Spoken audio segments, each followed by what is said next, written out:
Avec les premiers froids, on a tout ce réflexe. On monte le chauffage. C'est un geste presque pavlovien. Mais on pense rarement à la machine complexe et silencieuse qui est derrière. Enfin, silencieuse jusqu'au jour glacial de janvier où elle décide de nous lâcher. Et là, c'est le cauchemar absolu. Pas de chauffage, pas d'eau chaude et un technicien qui ne sera pas disponible avant 3 jours. Et c'est toujours à ce moment-là que ça arrive. Jamais pendant une douce journée de printemps.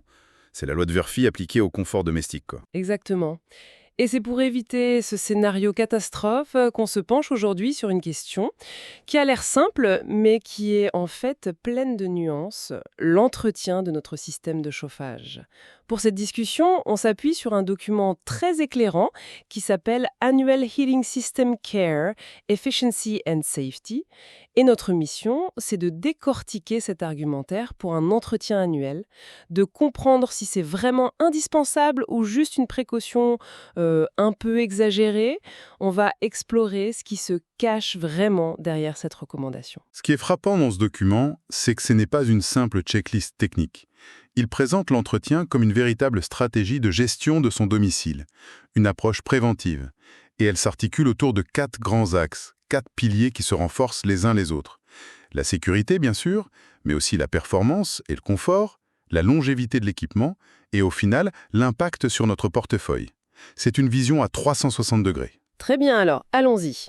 Le point de départ, c'est cette recommandation qui revient sans cesse. Un entretien annuel. Pas tous les 2 ans, pas quand on entend un bruit bizarre, non, chaque année. Et là, il y a un détail qui interpelle. Le document précise que dans un pays comme la Suisse, ce n'est même pas une obligation légale pour la plupart des installations. Alors si ce n'est pas obligatoire, pourquoi une telle insistance? On a un peu l'impression d'une contradiction, non? C'est une excellente question, parce qu'elle touche vraiment au cœur du sujet. Le document distingue très bien ce qui relève de la loi et ce qui relève de la responsabilité. Le fait que ce ne soit pas une contrainte légale, ça déplace la question sur le terrain de la prudence, de la prévention. L'argument central, c'est que cet entretien annuel est, avant toute autre chose, une garantie de sécurité. C'est la première brique, la plus importante. D'accord, la sécurité, c'est un mot qu'on entend souvent. Mais concrètement, de quel risque parle-t-on? Qu'est-ce qu'un technicien va chercher qu'on ne pourrait pas voir nous-mêmes? On parle de risques invisibles. Le document liste une série de contrôles qui vont bien au-delà d'un simple nettoyage. Le technicien va mesurer, avec des appareils précis, le rendement de la combustion, la pression du circuit, et surtout, il va traquer l'ennemi public numéro 1, le monoxyde de carbone. Ah oui. C'est un gaz inodore, incolore, totalement indétectable par nos sens, mais qui peut être mortel. C'est le produit d'une mauvaise combustion. Et le texte cite une statistique qui honnêtement fait froid dans le dos.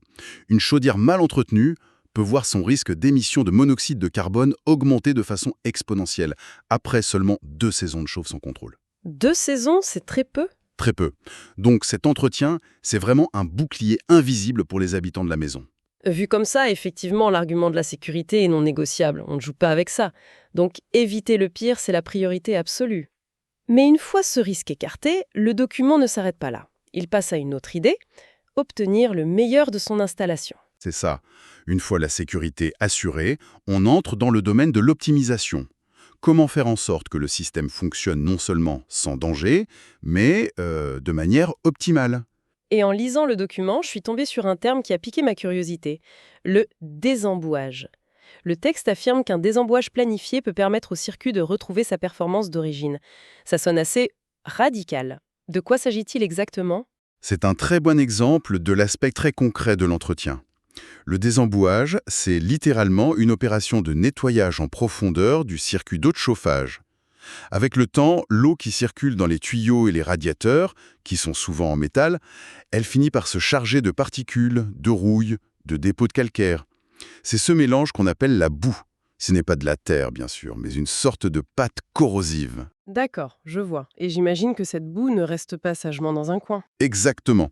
Elle s'accumule, elle se dépose au fond des radiateurs, elle peut même finir par boucher en partie les canalisations les plus fines. Et la conséquence directe, c'est que l'eau chaude circule mal. On se retrouve avec le radiateur brûlant en haut et froid en bas, c'est un signe classique. Ah oui, je vois très bien. Le système doit alors forcer, tourner plus longtemps et donc consommer plus d'énergie pour chauffer la pièce. Le désembouage, c'est un peu l'équivalent d'un détartrage pour le circuit. On injecte un produit nettoyant, on fait circuler, puis on rince. Le bénéfice est immédiat. La chaleur est distribuée de façon homogène et efficace. C'est intéressant. J'ai toujours cru que les bruits de glou-glou dans mes radiateurs, c'était juste de l'air. Maintenant, je me demande si ce n'est pas cette fameuse boue qui commence à s'installer. Est-ce que c'est un problème qui concerne toutes les installations, même les plus récentes, ou surtout les vieilles maisons avec leurs gros tuyaux en fonte? C'est une question pertinente. Le phénomène est plus rapide et plus marqué dans les installations anciennes, avec des tuyaux en acier ou en fonte. Mais les installations modernes ne sont pas à l'abri, notamment à cause de la corrosion qui peut se former au contact de différents métaux. Le document insiste sur le fait que c'est un contrôle à faire périodiquement, quel que soit l'âge du système. Et ce n'est qu'un exemple. Le technicien vérifie aussi la pression du circuit. Ce n'est pas un détail. Trop basse, et l'eau chaude n'atteindra pas les radiateurs les plus éloignés. Trop haute, et on met tout le système sous une contrainte inutile qui peut mener à des fuites. Tout est une question d'équilibre pour garantir un confort stable, homogène. Dans toute la maison, on passe de la simple sécurité au bien-être quotidien. D'accord, donc le système est plus sûr, il fonctionne mieux et procure un meilleur confort. Mais je pense aussi à la machine elle-même. Est-ce que tout ce soin aide vraiment la chaudière à vivre une vie plus longue et plus saine? Ou est-ce qu'on ne fait que repousser l'inévitable? C'est le troisième pilier. Et la réponse du document est sans équivoque. Oui, un entretien régulier prolonge considérablement la durée de vie de l'appareil. Et ce, pour toutes les énergies. Gaz, fuel, bois. La logique est la même. On y trouve une analogie très parlante. Ne pas entretenir sa chaudière, c'est comme conduire sa voiture sans jamais faire la vidange. Elle roulera pendant un certain temps, bien sûr. Mais à l'intérieur, l'usure est silencieuse, cumulative et elle mènera inévitablement à une panne majeure. Et très coûteuse. L'analogie de la voiture est très claire. Mais je me fais l'avocate du diable. J'entends déjà certains dire que tout ça, c'est un discours bien rodé de l'industrie du chauffage pour nous vendre des contrats d'entretien. On crée un problème pour vendre une solution, en quelque sorte. Est-ce que le document aborde cette méfiance? Il ne l'aborde pas frontalement. Mais il y répond en changeant la perspective. Il ne présente pas l'entretien comme un coût, mais comme un investissement. Un artisan qualifié, il ne fait pas que nettoyer. Il procède à des réglages fins, il s'assure que chaque pièce fonctionne dans ses paramètres optimaux. Une pièce qui force, qui vibre ou qui est mal réglée s'use de façon prématurée. Le technicien va donc anticiper cette usure. Le document est très clair là-dessus, il dit « Anticiper, c'est l'assurance de limiter les réparations coûteuses ». C'est une bonne formule. Le calcul est vite fait. Le coût d'une visite annuelle est dérisoire comparé au prix du remplacement d'une pièce maîtresse comme le circulateur ou, pire, la chaudière entière, en plein hiver, dans l'urgence. C'est un investissement pour la tranquillité d'esprit. Cet argument de l'investissement plutôt que de la dépense est puissant, c'est vrai. Ce qui nous amène logiquement au nerf de la guerre, le point final qui intéresse tout le monde, l'impact sur la facture. Sécurité, confort, longévité, est-ce que tout ça se traduit par de réelles économies à la fin du mois? C'est la conséquence logique de tout ce qu'on vient de dire. Et le document détaille très bien le mécanisme. Ce n'est pas de la magie, c'est de la physique.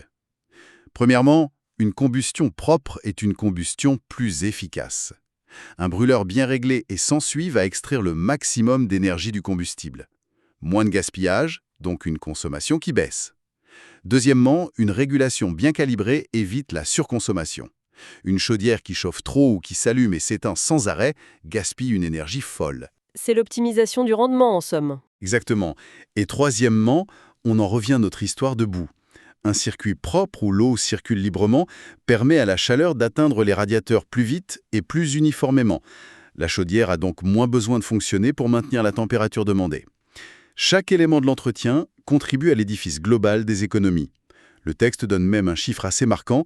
Un système bien entretenu et correctement réglé peut être jusqu'à 15% plus économe en énergie. 15%, ce n'est pas négligeable du tout. Sur une facture de chauffage annuelle, c'est comme si on gagnait plus d'un mois de chauffage gratuit. Quand on met tous ces chiffres bout à bout, ça change complètement la perception de cette simple visite annuelle. C'est l'exemple parfait. Le désembourrage, pour y revenir, a un double effet direct. Il améliore le confort en assurant une chaleur homogène et il réduit la facture parce que le système force moins. Le document conclut que le résultat de toutes ces petites optimisations est une facture énergétique réduite. Ce n'est pas une promesse en l'air, c'est le résultat mécanique d'un système qui fonctionne comme il a été conçu pour le faire. Si on fait le bilan, l'image qui se dégage de cette analyse est limpide. L'entretien annuel, loin d'être une contrainte superflue, est en fait une démarche stratégique incroyablement cohérente. On a 4 piliers qui se soutiennent mutuellement. D'abord, la sécurité des occupants, le fondement de tout. Ensuite, la performance pour un confort optimal au quotidien. Puis, la longévité de l'équipement, qui est une assurance contre les pannes coûteuses et le stress. Et enfin, au sommet de la pyramide, des économies d'énergie tangibles qui viennent en quelque sorte rembourser l'investissement de départ. C'est une excellente synthèse. Ce que ce document met brillamment en lumière, c'est la puissance de l'effet cumulé. L'effet cumulé d'une action simple et régulière. C'est l'incarnation du principe de l'entretien préventif par opposition à la réparation curative. Intervenir en amont, de manière planifiée et maîtrisée, est infiniment plus efficace, moins angoissant et, au final, bien moins cher que de devoir réagir en urgence à une panne qui survient toujours au pire moment. Le document nous invite à changer notre regard, ne plus voir cet entretien comme une charge, mais comme une assurance pour notre tranquillité d'esprit, notre budget. Effectivement.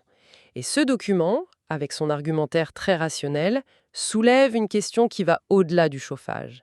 Il nous interroge sur notre manière de gérer les risques. Comment arbitrons-nous dans nos vies entre un petit effort immédiat et planifié et un problème potentiel qui est certes plus grand, mais aussi plus incertain dans le futur? En réfléchissant à nos habitations, on peut se demander: quels autres petits gestes d'anticipation, qu'on a tendance à remettre à plus tard, pourraient avoir des bénéfices tout aussi importants que celui d'entretenir son chauffage?